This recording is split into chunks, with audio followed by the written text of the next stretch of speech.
నీ ప్రచారం నువ్వు చేసుకో. నిన్ను అడ్డు వస్తున్నా నీకు? అదే నువ్వెందుకు అడ్డు వస్తున్నావు? నీకేమైనా కొమ్ములు ఉన్నా ఎత్తుగా?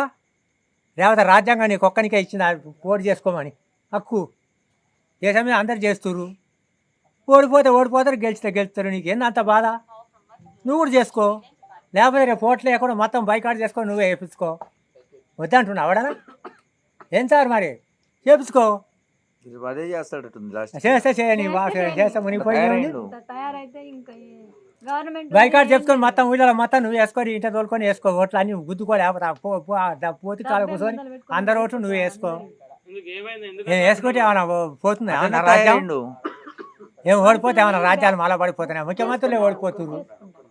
వీడంతా పనికిమాలోడు. నువ్వేందా పనికిమాలను పట్టుకొని నువ్వు పెద్ద పనికిమాలు లేసా పోటీ చేస్తున్నావు? నువ్వు మంచోనివే. నువ్వు అన్ని బళ్ళు గుళ్ళు కట్టించి దేవుని అయిపోయినావు. దేవునికి దేవుడే వేస్తారు. మరి నీకింత దులేంది?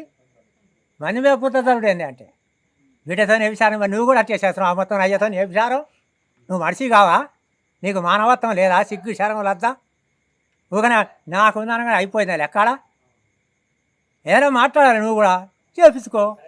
పోటీ చేసిర్రు, నువ్వు చేసుకొని గెలిపించుకో. వద్దంటు నేను ఏమన్నాడు ఎగ్జాక్ట్ చెప్పండి ఒకసారి క్లియర్గా. మా కొడుకాట బిడ్డలు ఏతో వ్యభిచారం చేస్తూనే మాట్లాడే వాళ్ళకి లద్దా ఉందా? మరి ఆడు కూడా మొత్తం అయ్యతో నట్టే చేస్తున్నా వ్యభిచారం.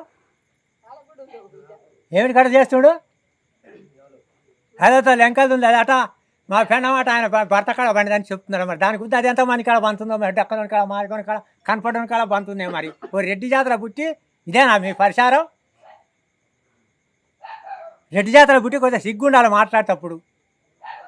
ఎందుకు ఎదుటంటే మా అందరికీ నోరే ఉంది. మేము కూడా అంటాం 1,90,000. ఏం గొప్పలు చూపి పెడుతురా? లేకపోతే ఏమన్నా మీరు ఏమన్నా ఓనికైనా ఏమన్నా తెచ్చిస్తురా? ఏమైనా ఇస్తున్నావా చెప్పు. మరి ఎంతమంది తాస్తున్నావు నువ్వు? ఓని బతకాడు బతున్నావు. ఇదేందండి ఇట్లా వ్యభిచారం కోతరా?